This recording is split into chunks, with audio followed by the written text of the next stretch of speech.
തൈ നടാം നമുക്കമ്മയ്ക്കു വേണ്ടി, ഒരു തൈ നടാം കൊച്ചു മക്കൾക്കു വേണ്ടി, ഒരു തൈ നടാം 100 കിളികൾക്കു വേണ്ടി, ഒരു തൈ നടാം നല്ല നാളേക്കു വേണ്ടി.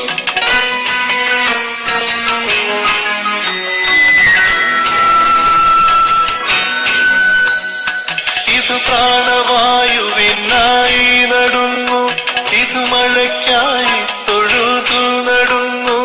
ഇത് പ്രാണവായുവിനായി നടുന്നു, ഇത് മഴയ്ക്കായി തൊഴുതു നടുന്നു. അഴകിനായി തണലിനായി തേൻ പഴങ്ങൾക്കായി 100 തൈകൾ നിറഞ്ഞു നടുന്നു.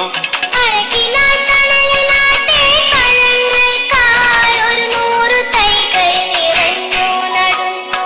അഴകിനായി തണലിനായി തേൻ പഴങ്ങൾക്കായി 100 തൈകൾ